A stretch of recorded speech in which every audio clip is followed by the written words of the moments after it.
Você está no canal Eu Estudo a Lição com o pastor Samuel Camilo. Muito obrigado por sua companhia, muito obrigado por escolher estar aqui junto conosco nesses momentos em que estudamos juntos a palavra de Deus. Você já sabe que todos os dias nós colocamos aqui a nossa compreensão do estudo diário da lição da Escola Sabatina, mas em alguns momentos da semana a gente sempre coloca aqui algumas mensagens que eu tenho tido a oportunidade de pregar para a minha comunidade. Essa mensagem de maneira especial eu preguei na minha igreja de Santo Amaro, uma mensagem dentro da série que eu estou fazendo, que é uma série sobre o livro de Zacarias. Zacarias teve 8 visões numa só noite.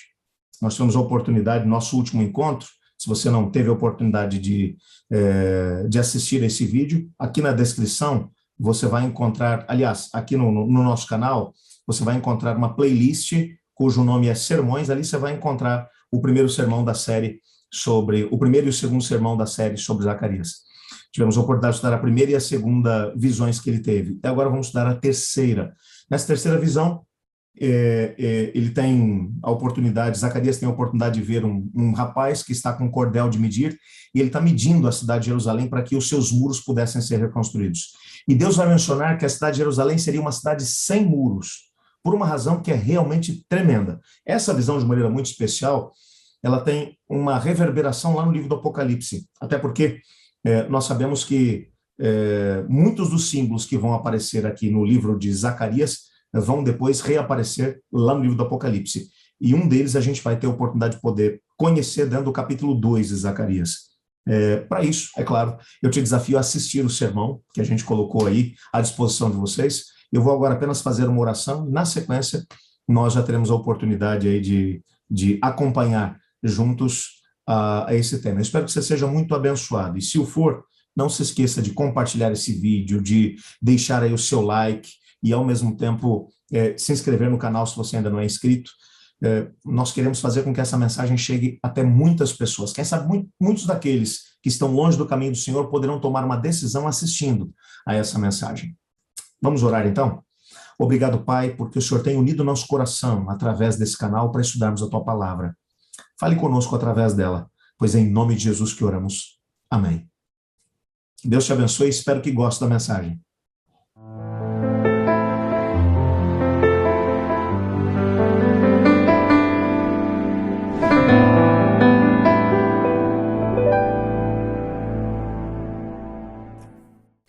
Uma boa noite a todos.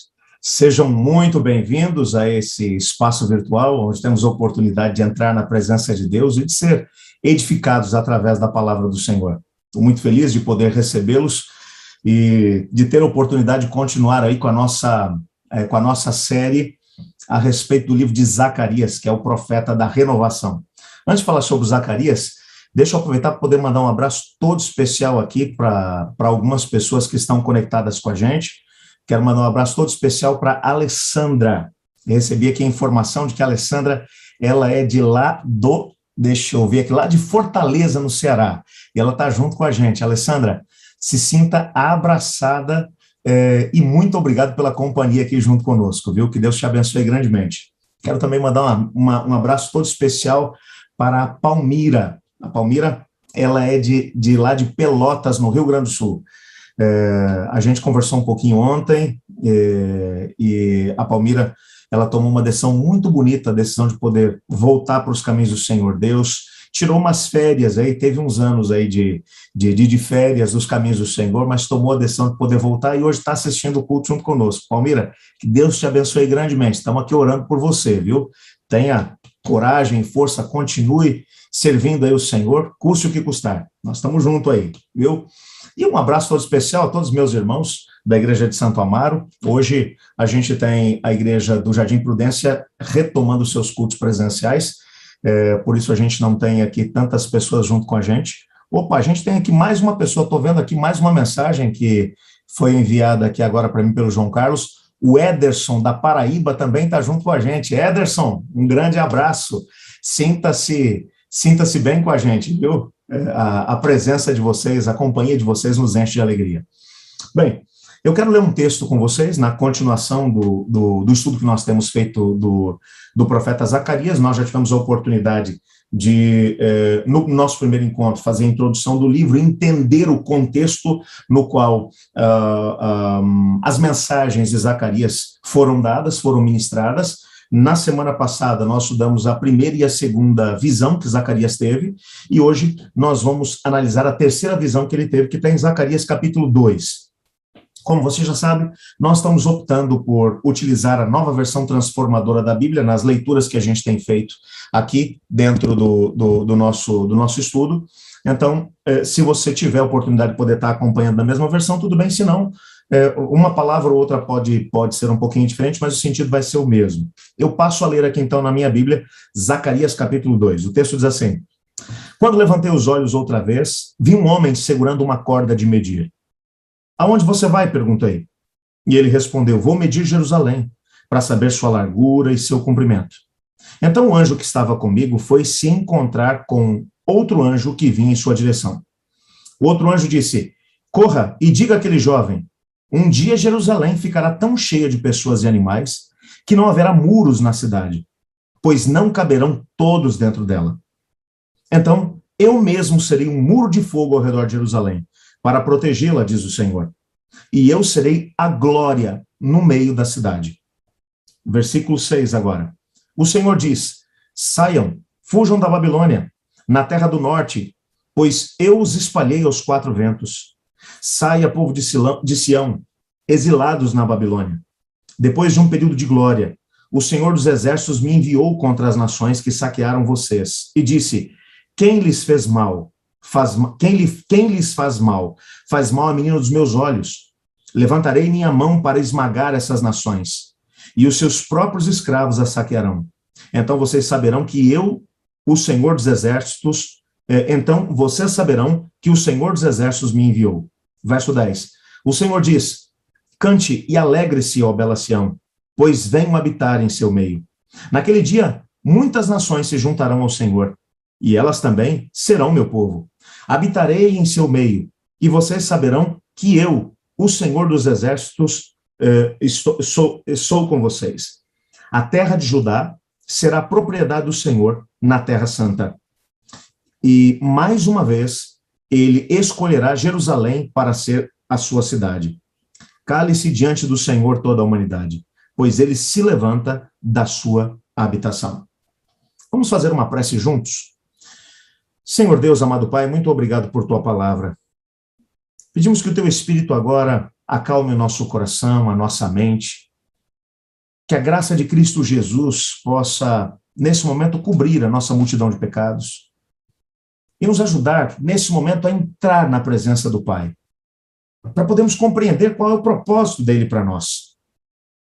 E que através desse texto, que foi revelado ao profeta Zacarias, que há pelo menos 2.400 anos atrás, que essa palavra ela possa chegar também ao nosso coração e possa ser aplicada à nossa vida nessa noite.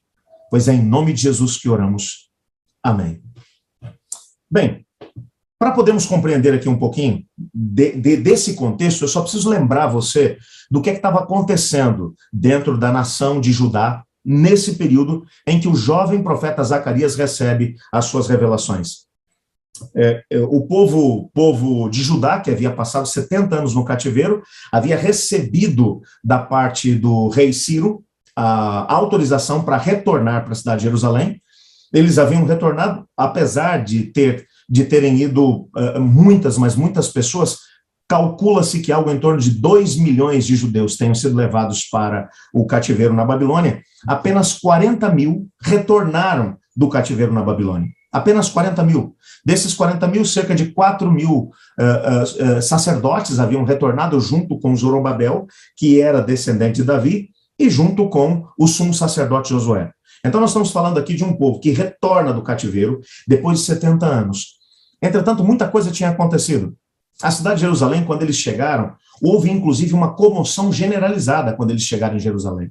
A história vai mencionar que houve muito choro quando eles chegaram na capital do país, que naquela altura havia sido completamente destruída. Com o cerco que havia acontecido 70 anos antes, os muros da cidade haviam sido derribados, os portões da cidade tinham sido queimados, as casas tinham sido colocadas no chão, e o templo de Deus, que estava dentro ou na parte mais alta da cidade, na colina de Ofel, havia sido completamente derribado. Um amontoado de pedras havia agora se tornado a cidade amada, a cidade de Jerusalém, o lugar em que, segundo aquilo que o próprio Deus havia dito a Salomão, o lugar que Deus havia escolhido para poder morar no meio do seu povo.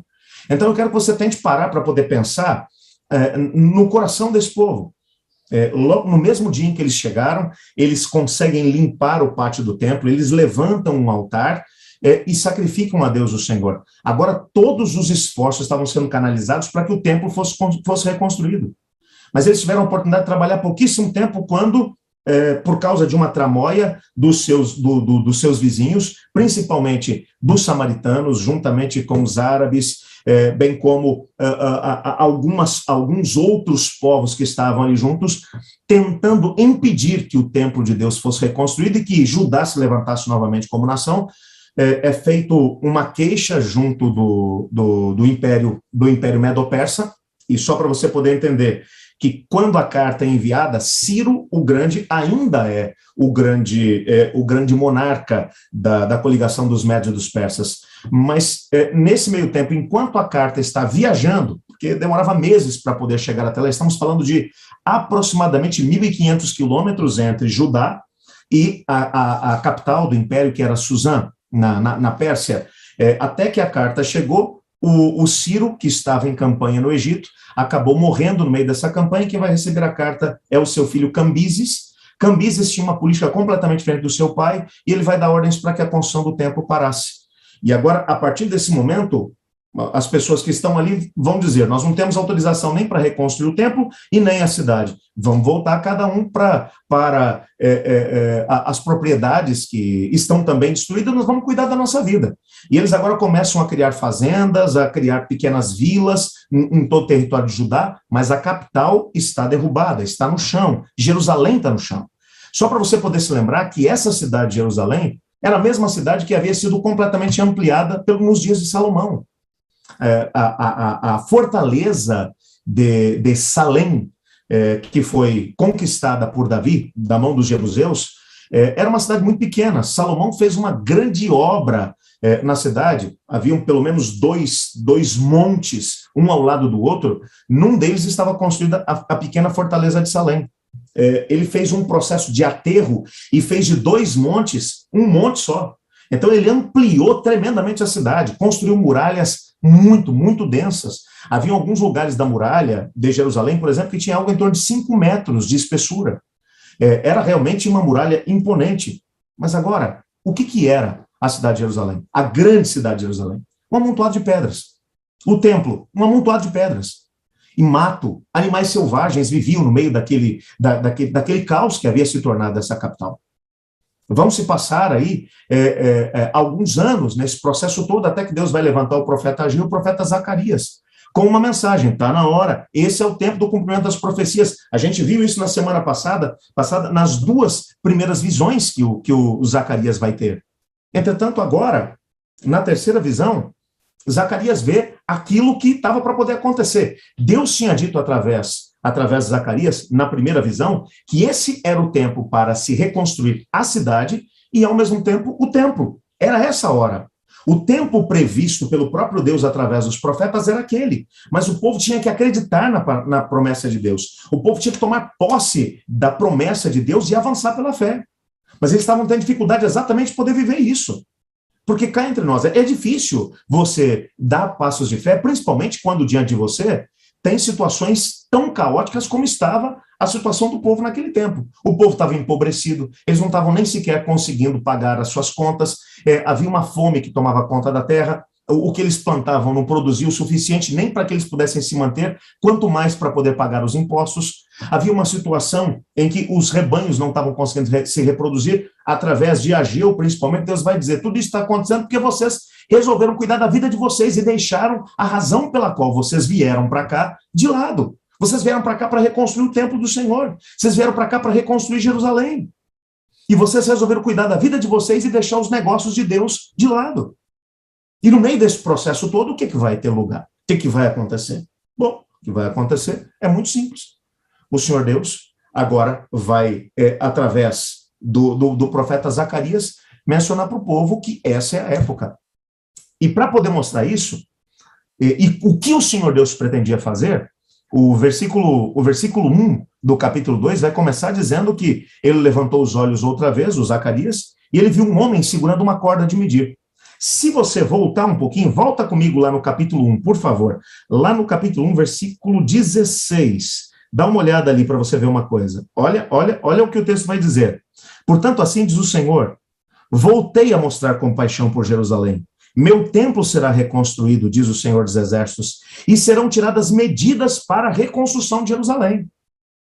Na primeira visão que o Zacarias teve, o Zacarias aqui ele já vai entender uma coisa. Opa, Deus está dizendo, o templo vai ser reconstruído, essa é a época.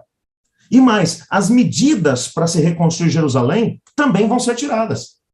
Na terceira visão agora, o que o Ezequiel vai... eu estou pensando no Ezequiel hoje, estou falando do Zacarias, estou pensando no Ezequiel. O que o Zacarias ele vai entender aqui? Ele vai ver exatamente um homem com um cordel de medição, ou com uma corda de medir. Era um jeito, quando um lugar ia ser construído, o método que eles utilizavam para poder tirar as medidas eram com uma corda de medição. Haviam medidas específicas dentro dessa corda, então eles começavam a fazer as medições. Para quê? Para se estabelecer os limites, até onde a construção iria.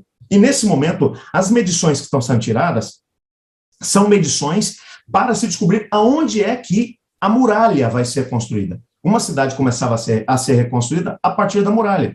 Aliás, quando você vai olhar para um período de cerca de pelo menos 80 anos à frente desse momento, que é quando Neemias vai chegar em Jerusalém, porque só 80 anos mais tarde é que a cidade verdadeiramente vai ser reconstruída. Antes de reconstruir as casas em Jerusalém, o Neemias vai reconstruir os muros da cidade. Então, quando o cordel de medir está sendo aqui esticado dentro da cidade, o que eles estão tentando descobrir aqui é o seguinte: opa, aonde é que as muralhas devem estar? Eles estão tentando estabelecer, provavelmente, estabelecer aonde estavam as muralhas na época do Salomão, em que o Salomão reconstruiu a cidade. Então, vamos descobrir, estica a corda daqui. Enquanto esse processo com o cordel de medição está acontecendo, o Zacarias está observando. Eu imagino o Zacarias falando, gente, graças a Deus, a capital da cidade de Deus, do povo de Deus, não pode ficar no chão. Agora é a hora, que bênção. Enquanto o rapaz está ali, é um jovem que está ali tirando as medições, alguns teólogos vão dizer que provavelmente esse jovem fosse o próprio Zacarias, porque estava no coração dele. O Zacarias queria ver a cidade reconstruída. E é claro, se a cidade vai ser reconstruída, vamos começar pelos muros. Enquanto está ali tirando as medidas e tudo, o Zacarias vai dizer ali, olha o verso 3. Eu achei muito interessante isso. Então o anjo que estava comigo foi se encontrar com outro anjo que vinha em sua direção. Então veja aqui a cena. O anjo que está mostrando essas coisas para o Zacarias, ele olha e fala assim, Zacarias, aguenta firme aí que eu preciso só conversar com uma pessoa que veio trazer um recado para mim. E nisso o Zacarias vê um outro anjo chegando. Está imaginando aqui a cena? Aí agora os dois anjos estão conversando entre si. E o Zacarias está ouvindo a conversa.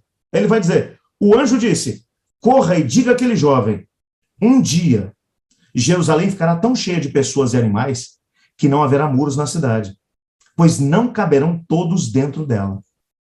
Olha a informação que ele está recebendo. A informação aqui é o seguinte, pode parar de tirar medidas.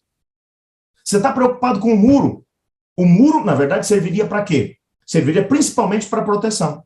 O muro servia para poder impedir que as pessoas que estavam do lado de fora, que eram os inimigos daquela cidade, pudessem entrar. Às vezes, um cerco chegava a durar anos. O próprio cerco que fez com que Jerusalém fosse tomada, durou mais de 2 anos.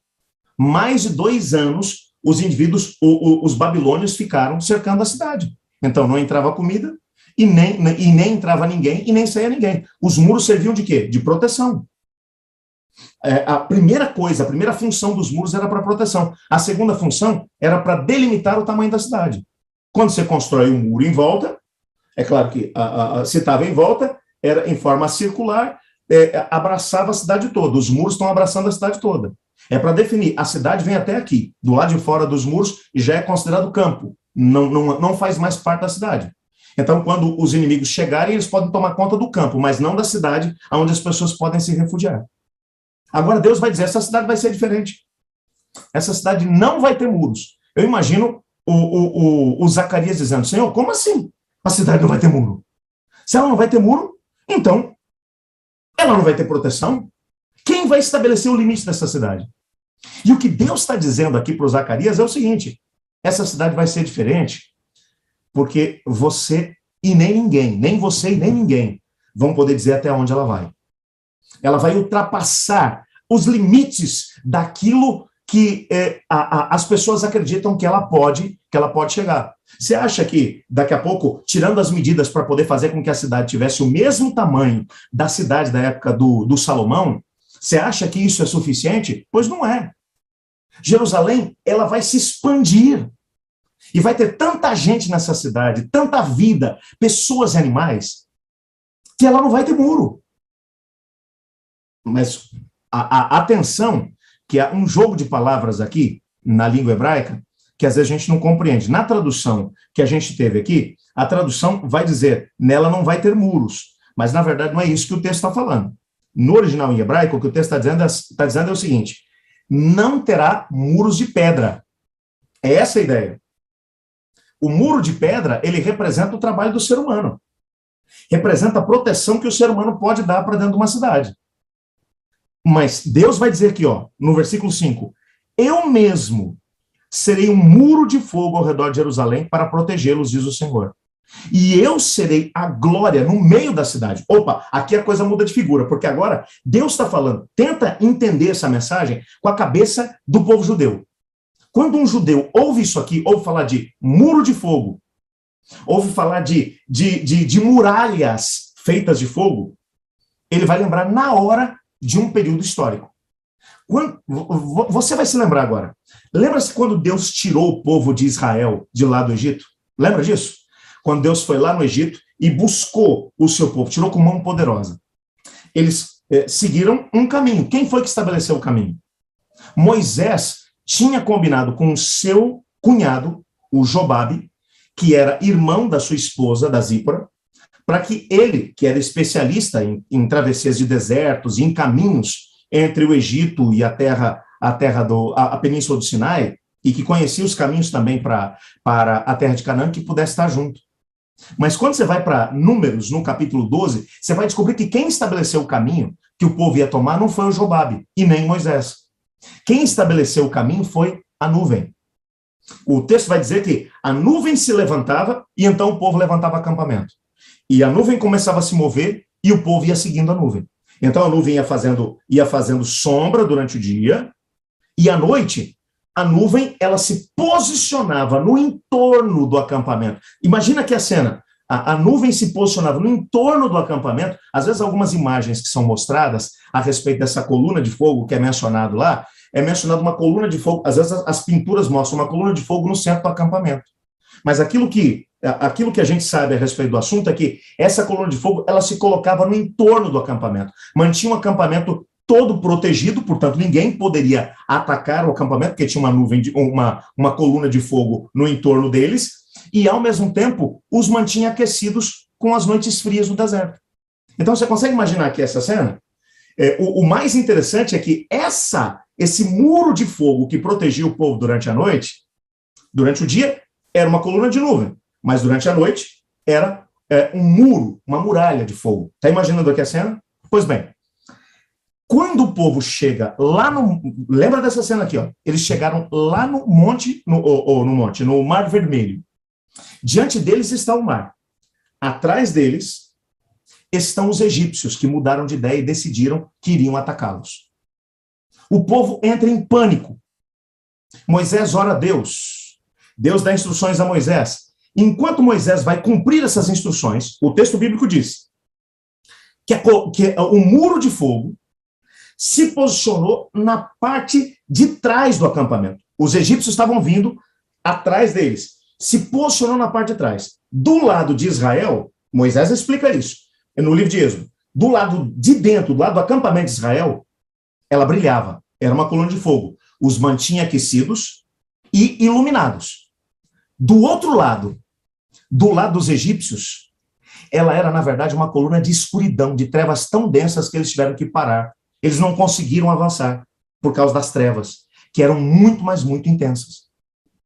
É essa figura que está sendo tomada agora. E lá em Números capítulo 12, o que a gente vai descobrir é que essa nuvem, quando ela se levantava, ela determinava a direção, ela determinava a velocidade na qual eles iam andar, e ao mesmo tempo os protegia. E o mais interessante é que ela respeitava o quê? A quantidade israelita que tinha lá dentro.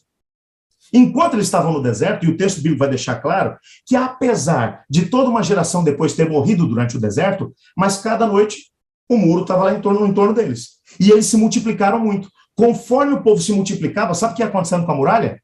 A muralha ia fazendo assim, ó, ela ia aumentando. Não era uma muralha fixa, era uma muralha que se expandia, mas não só se expandia, ela caminhava. Você já ouviu falar de uma muralha que caminha? Uma muralha que acompanha o povo? Pois essa muralha, durante o dia, na verdade, era uma coluna de nuvem que estava por cima, e à noite era uma muralha de fogo, protegendo o povo. O que Deus está dizendo para eles aqui agora é o seguinte: vocês não podem limitar o que vai acontecer com Jerusalém. Não, não limitem. Não pensem que Jerusalém vai ser uma cidade igual às outras.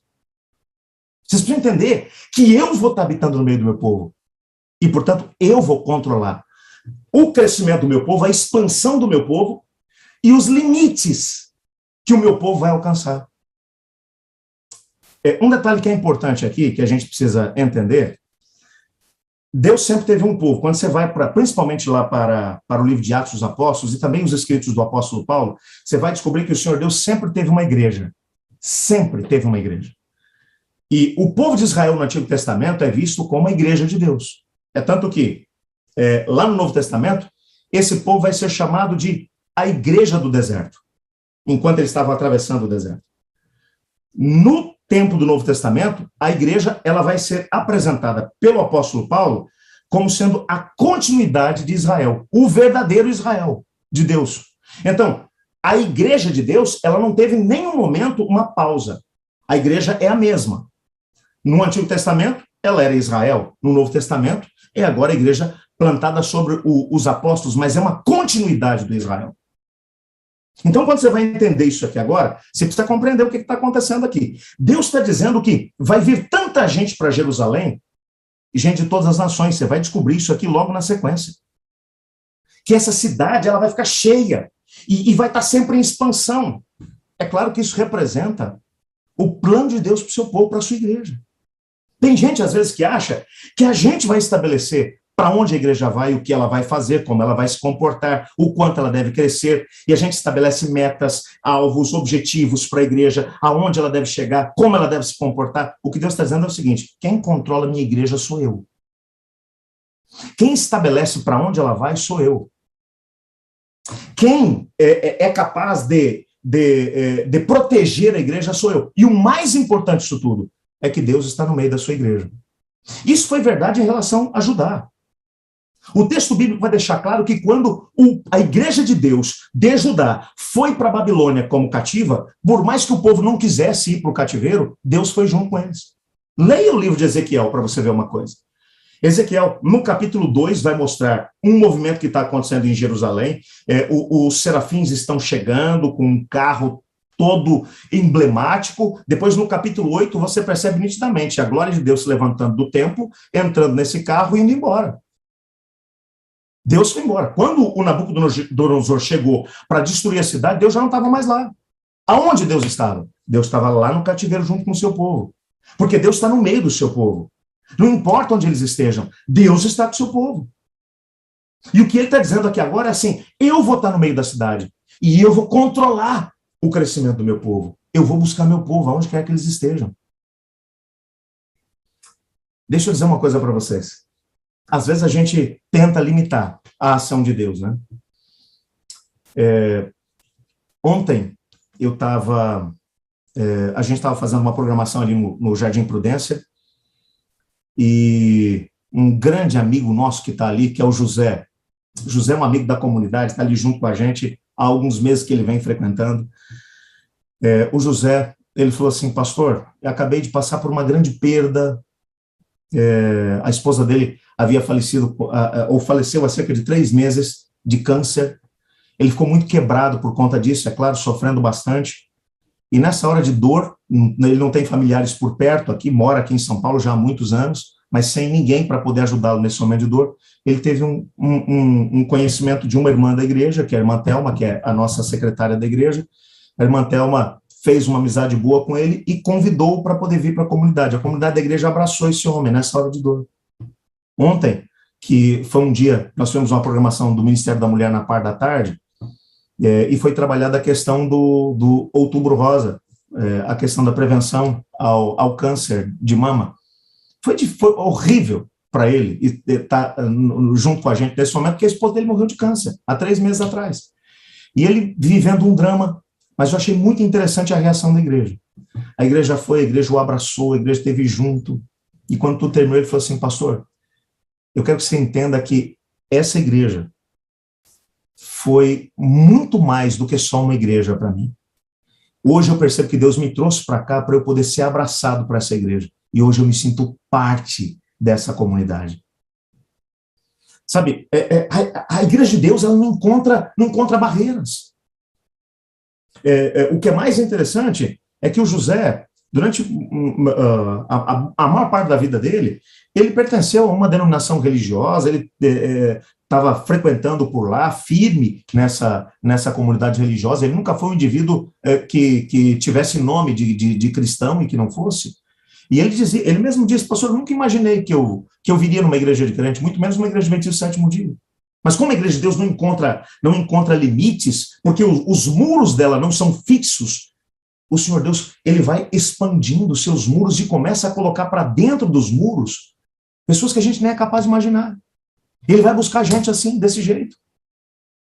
A Palmira, que está assistindo a gente hoje, eu achei muito interessante, porque ontem eu já cheguei aqui um pouco tarde, aqui em casa, depois da programação que aconteceu lá no Prudência, tive que resolver algumas coisas antes, e eu estava com 180 mensagens para poder responder aqui no meu WhatsApp, e uma delas no Messenger. Eu dificilmente respondo assim numa situação como essa. Eu ia ter que sair hoje, ia ficar o dia todo fora para resolver algumas situações. E eu falei para minha esposa: eu vou preparar o sermão agora à noite. Já era por volta de umas 11h30 da noite, mais ou menos, quando eu me sentei para poder começar a preparar meu sermão. E eu, por alguma razão, resolvi dar uma olhada lá na mensagem do Messenger. E estava lá uma mensagem da Palmira dizendo: pastor, eu queria muito... O senhor falou dentro do seu canal aí que aos domingos à noite o senhor tem um culto aí através do Zoom. Eu queria que o senhor me mandasse o link, por favor. Eu queria assistir o sermão amanhã. E eu pensei comigo: bom, já passa das 11 horas, eu vou mandar agora o meu WhatsApp para ela poder depois se comunicar comigo, e através do WhatsApp eu mando para ela depois o link. Mas não imaginando que eu fosse entabular uma conversação com ela. E eu respondi através do Messenger: me mande um WhatsApp, que daí eu já salvo aqui o teu número e amanhã te mando o link. Na hora, ela já me respondeu no WhatsApp e começou a conversar. E eu pensei, a primeira coisa que eu pensei foi: Senhor, eu agora tenho que fazer meu sermão. Como é que eu vou conversar agora, numa hora dessa? E a Palmira começou a me contar um pouco da história dela, dos sofrimentos que ela acabou passando nos últimos anos, de como estava sofrendo longe do caminho do Senhor, queria voltar e não sabia como. E eu falei: gente, eu tinha que estar fazendo agora, na agenda de Deus, eu não posso estabelecer um muro. Eu não posso dizer que é até aqui que eu vou, porque Deus está querendo que os muros vão além, que os muros cheguem até Pelotas, no Rio Grande do Sul. E a gente conversou bastante ontem, foi muito gostoso, inclusive, a conversa que a gente teve. E hoje ela está junto com a gente aqui. Sabe, não existem limites para a atuação de Deus. A mensagem que Deus está dizendo, está mandando aqui para Zacarias Zacarias, não estabeleça limite, não estabeleça muro, porque eu estou no meio do meu povo e eu vou expandir as minhas fronteiras, porque tem muita gente que tem que estar por lá de dentro dos muros, e se o muro for de pedra, então nós vamos estabelecer a barreira, nós vamos deixar muita gente de fora, nós vamos estabelecer limites e vamos impedir que as pessoas venham para cá, e eu quero as pessoas aqui do lado de dentro da muralha, e não do lado de fora. Por isso a muralha sou eu, por isso eu vou ser a muralha. Uma muralha que vai proteger vocês, mas que na hora que tiver que ser levantada ou expandida, quem vai decidir isso sou eu. Então, o que a gente tem que entender, irmãos, é que a igreja, que é aqui representada por Jerusalém, é uma cidade sem muros. Aliás, melhor do que isso, é uma cidade cujos muros são de fogo. O que significa que nós não precisamos nos preocupar, porque Deus está cuidando dela. Não tem inimigo que vai conseguir chegar até ela. Aliás, Jesus mencionou que, na verdade, a igreja é que seria um terror para as portas do inferno. Jesus chegou a dizer assim, olha, as portas do inferno não prevalecerão contra a igreja. A ideia não é que o inferno estaria atacando a igreja, que o diabo e os seus anjos atacariam a igreja, mas é que a igreja, com o poder e autoridade de Deus, estaria pisoteando, estourando as portas do inferno para tirar de lá de dentro aqueles que são de Deus. Por isso a igreja é uma cidade sem muros. Mas a mensagem não termina aqui.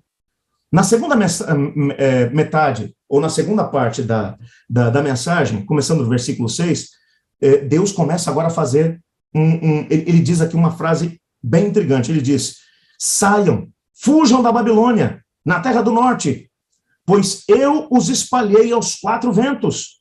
Saia, povo de Sião, exilado na Babilônia. Olha o que Deus está falando aqui através do Zacarias. Lembra que eu falei para vocês? Quando Ciro deu autorização para que os exilados que estavam na Babilônia retornassem, voltaram apenas 40 mil. Mas foram cerca de 2 milhões para lá, por que só 40 mil voltaram?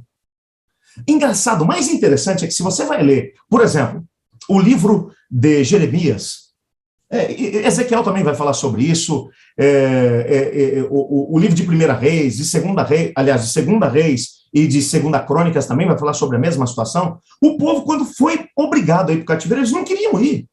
Aliás, eles chegaram lá e se levantaram um monte de falsos profetas que disseram, não se fixem na Babilônia, porque o Senhor Deus vai levar a gente de volta, e o povo estava lá. Jeremias vai escrever uma carta, que está lá no seu livro, no capítulo 29, escrevendo para os exilados. Fixem-se na Babilônia, porque vocês vão passar 70 anos aí. Só daqui a 70 anos vocês vão voltar para cá. E a contragosto o povo se fixa na Babilônia. Mas agora chega a hora de Deus trazer o povo de volta, e sabe o que esse povo que não queria ir para lá fez? Senão não queremos voltar não, vamos ficar aqui na Babilônia mesmo. Aqui tá bom. Eles se ambientaram com a Babilônia. Eles gostaram da Babilônia. Eles acharam legal, tá lá, tinha um comércio forte, eles tinham construído suas casas, fizeram a vida. 70 anos é muito tempo. Em 70 anos, eles gostaram de viver na Babilônia. E estavam por lá. Agora Deus está falando assim, lembra do que Deus falou aqui exatamente antes? Olha aqui, a última mensagem do versículo 5 é, e eu serei a glória no meio da cidade. Que cidade? Jerusalém. Deus está dizendo para o seu povo o seguinte, eu fui para o cativeiro com vocês, mas eu não estou mais aí na Babilônia, não. Eu já voltei para cá. O que vocês estão fazendo aí? Voltem para cá. E Deus vai explicar por quê. No versículo 8 ele diz por quê. Depois de um período de glória, o Senhor dos Exércitos me enviou contra as nações, que saquearam vocês e disse, quem lhes faz mal a menina dos meus olhos. Eu levantarei a minha mão para esmagar essas nações, e seus próprios escravos a saquearão. Então vocês saberão que o Senhor dos Exércitos me enviou. O que Deus está falando agora para o povo é assim, vocês foram para a Babilônia, mas eu já mandei uma mensagem para a Babilônia. Quem mexe com o meu povo, mexe com a menina dos meus olhos. Você percebe aqui o quanto Deus tem cuidado do seu povo. Eu posso falar isso porque eu fiz 2 transplantes de córnea. Essas 2 córneas não são minhas. Essa aqui, não, essa aqui, do olho direito, é de um senhor de 51 anos. E essa aqui é de um rapaz de 18. Nenhuma das 2 é minha. Na manhã da ressurreição eu já disse, vai ser uma briga, os caras falando, devolve que é meu, estou cuidando para eles. Mas o fato é que é o seguinte, para fazer uma cirurgia dessa, rapaz, pensa num troço complicado. A anestesia, não é anestesia geral. Então você fica acordado e vendo. E o doutor falava assim, Samuel, agora eu vou colocar uns aparelhos nos seus olhos para mantê-los abertos. Aí colocava lá uns negócios que mantinham o olhão bem aberto. Agora, Samuel, eu vou usar aqui um equipamento que vai fazer um corte circular na sua córnea. Aí teve uma hora que eu falei assim, doutor, o senhor podia me poupar dos detalhes? Eu prefiro não ficar sabendo o que o senhor está fazendo aí. Eu já não estou sentindo mesmo. Então, não me conta o que o senhor está fazendo. Não quero saber o que o senhor está fazendo.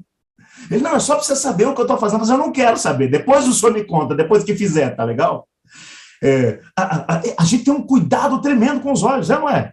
Ó, por exemplo, quer ver uma coisa? Quando um perigo se aproxima da gente, do nosso rosto, qual é a primeira coisa que a gente faz? A gente leva a mão nos olhos. No mínimo, fecha os olhos. É ou não é assim?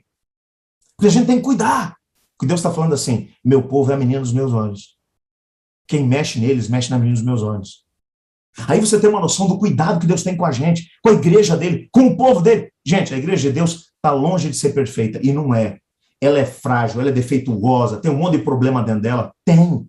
Mas é o único objeto na terra ao qual o Senhor Deus dedica o seu amor e o seu cuidado. É isso que ele está dizendo. Agora ele está falando para o seu povo, vocês estão na Babilônia, tá bom aí? Mas voltem para cá, porque é o seguinte, eu vou enviar juízos contra a Babilônia. Vocês estão em Suzã? Eu vou enviar juízos.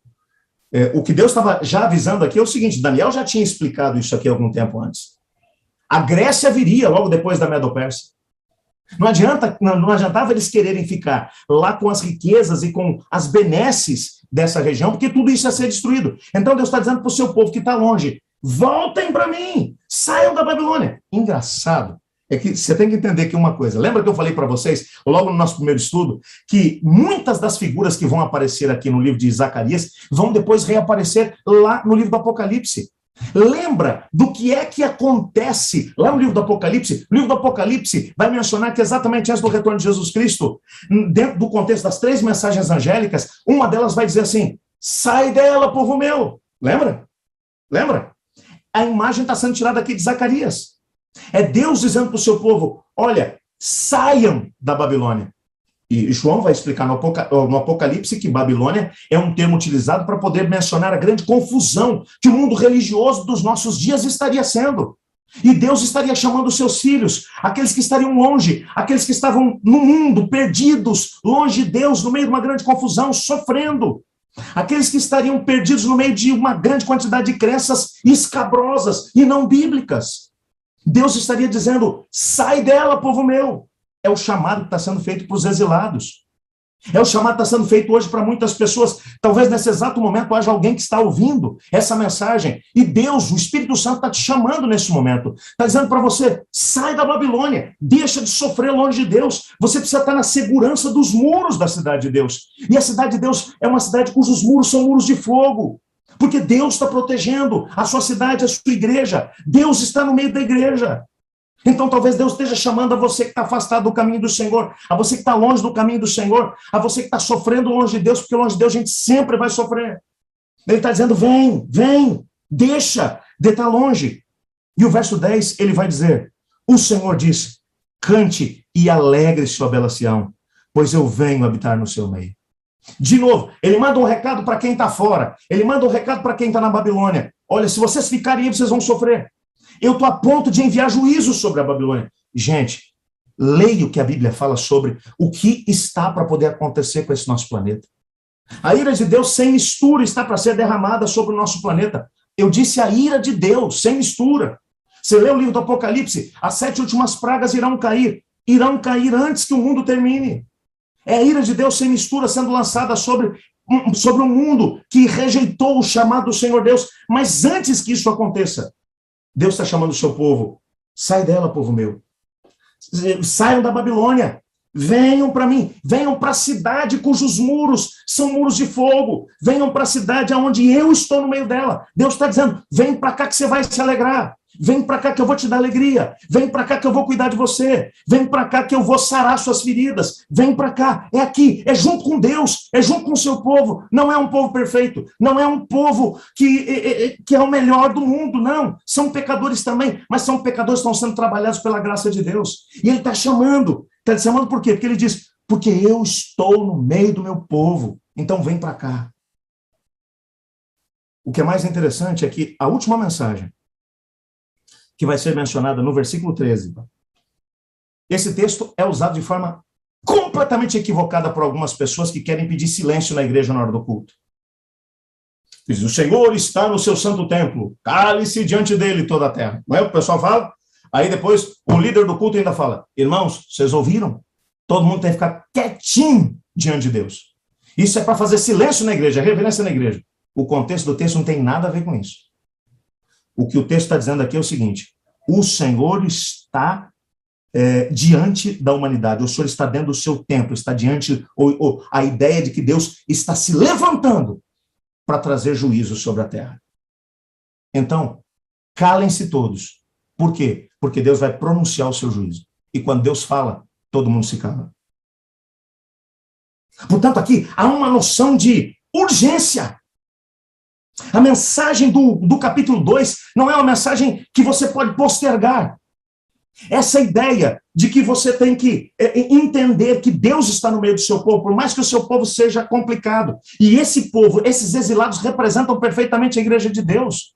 Porque entre eles o povo estava desanimado, o povo estava triste, o povo estava achando que não tinha como cumprir a missão que Deus tinha dado para eles. Qual era a missão deles? Eles tinham que reconstruir a cidade, eles tinham que reconstruir os muros, eles tinham que reconstruir o templo. Eles não estavam nem conseguindo viver, não estavam nem conseguindo pagar os impostos, não estavam nem conseguindo alimentar suas famílias. Como eles iam dar conta de uma missão dessa?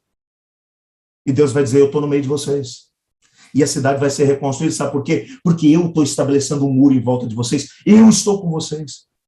E nesse tempo, quando o Senhor Deus olha para você e para mim e diz: eu estou chegando, eu estou me levantando para pronunciar juízo sobre a terra. Estou me levantando para poder declarar o juízo sobre a terra.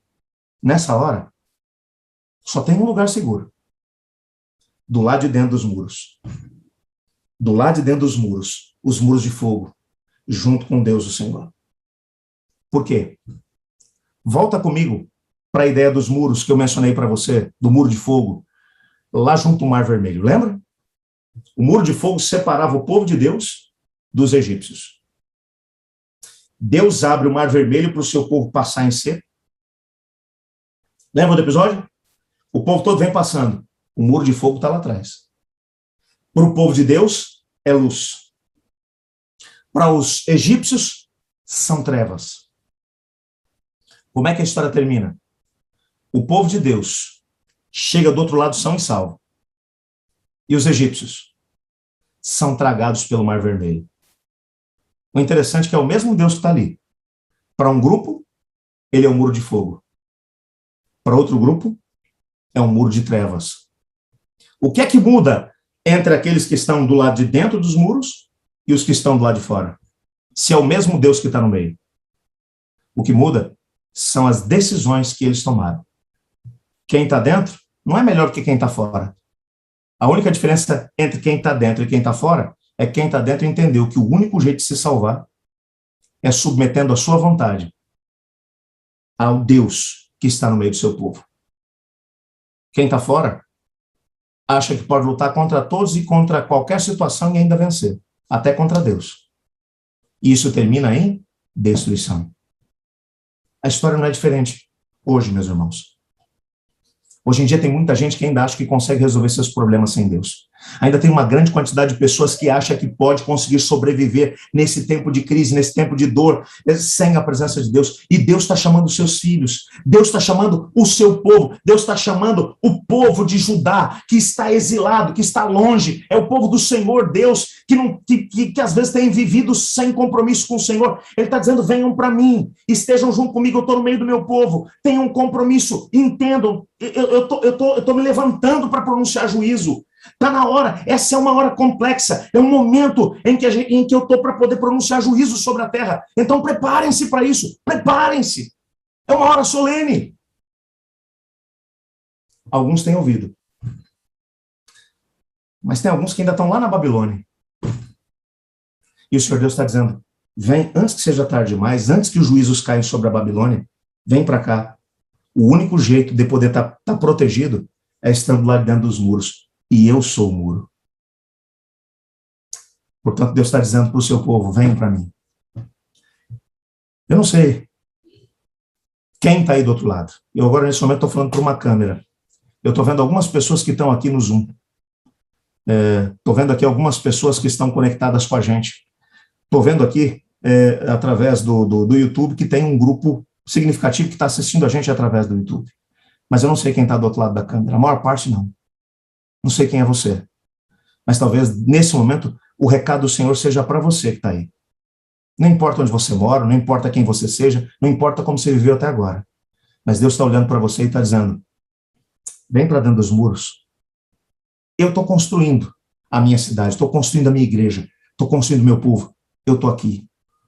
E se você quiser ficar salvo dos juízos que estão para poder cair sobre a terra, você tem que estar dentro dos muros. Irmãos, tem hora que acontecem algumas coisas dentro dos muros, na igreja de Deus, que dá muita tristeza na gente. Quem é que nunca passou por alguma tristeza dentro dos muros? Daqueles que frequentam a igreja. Ontem eu estava conversando com uma pessoa que me contou algumas coisas que aconteceram dentro do contexto da igreja, que magoaram, que feriram, que por causa disso a pessoa acabou deixando o caminho do Senhor. Acontecem coisas ruins às vezes dentro da igreja? Acontece. Sabe por quê? Porque quem está lá dentro é pecador, a igreja é de Deus, mas está cheia de pecador querendo ser salvo. E a gente às vezes falha uns com os outros. O que nós vamos fazer agora? Nós vamos deixar o caminho do Senhor? Nós vamos abandonar o arraial do Senhor? É isso que a gente vai fazer? Deus olha e fala, você quer se salvar? Tem que estar dentro do muro. Vem para cá. Tem cheiro ruim às vezes? Tem. Tem atitude que não devia ter? Tem. Às vezes tem egoísmo? Tem. Às vezes tem palavras ríspidas? Tem. Às vezes tem crítica? Tem. Às vezes tem gente fazendo coisa lá dentro que não devia estar fazendo? Tem. Mas lembra de uma coisa. Do lado de fora, só vai ter juízo. Do lado de fora, só tem destruição. Deus não prometeu que a igreja dele ia ser perfeita. Ele prometeu que ia estar junto com a igreja. Ia estar agindo na igreja através do seu espírito. Então eu te chamo não para poder vir para uma igreja perfeita, que se ela fosse perfeita, eu não ia dizer para você vir, porque você ia estragar a igreja. Mas ela não é perfeita. É exatamente porque ela é imperfeita que você, que é imperfeito, pode vir para cá. Porque ninguém vai te julgar por ser imperfeito. Porque todos aqui também são. Mas estão sendo trabalhados pela graça de Cristo a cada dia, a cada momento. Entendendo que a vitória final nós receberemos não porque nós somos melhores que os outros, mas porque somos o povo de Deus. Porque Deus está no nosso meio. Porque nós estamos obedecendo às ordens do Senhor, vindo para ficar juntos, dentro da proteção dos muros, que são o próprio Deus. Se hoje estou falando para alguém que está sentindo no coração uma dor profunda e está com vontade de deixar o caminho do Senhor, deixa eu falar para você, assim, com todo amor e carinho, faz isso não. Não deixe o inimigo colocar você para longe. Toma uma postura diante do Senhor Deus. Diga para o Senhor, Senhor, vou permanecer firme no Senhor.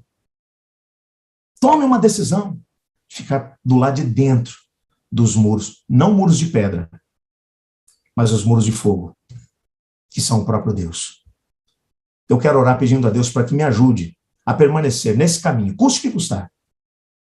Mesmo que me critiquem, mesmo que não me compreendam às vezes, mesmo que às vezes eu não seja aceito como deveria, mas eu vou dizer para o Senhor, Senhor, se eu tiver que morrer, morro aqui dentro. Lá fora, não. Quero ter nada a ver com a Babilônia. Meu caminho está aqui, junto com o Senhor. Se o Senhor está aqui no meio do seu povo, é aqui que eu quero estar, junto com o Senhor. Custe o que custar. Me dê força para isso. Você não quer tomar uma postura hoje diante do Senhor e dizer para ele, Senhor, eu quero permanecer junto contigo. Se você já está dentro dos muros, louvado seja Deus por isso. Se não está, toma a decisão e vem. Em nome de Jesus, essa é a hora. Esse é o momento. Quero orar com você. Obrigado, Pai, porque através da Tua palavra descobrimos que a igreja de Deus, falha e imperfeita como ela é o único objeto na terra que tem o cuidado e a atenção de Deus. Não é porque ela seja perfeita, mas é apesar das suas imperfeições. A bênção que vem sobre ela não é por causa daqueles que estão dentro dela, mas é porque dentro dela está o Senhor. Então, Pai, nos dê forças para permanecermos firmes nesse caminho. Mesmo que nós venhamos a sofrer por isso. Abençoe também, por favor, aqueles que estão na Babilônia, que estão longe do teu caminho, que eles compreendam que muito em breve seus juízos virão sobre a Babilônia. E antes que isso aconteça, que eles ouçam o teu chamado dizendo, sai dela, povo meu, para não seres cúmplices dos seus pecados e receber a ira de Deus sem mistura. Por favor, Senhor, traz os teus filhos para dentro da segurança dos seus muros. Pois nós oramos em nome de Jesus, Senhor. Amém.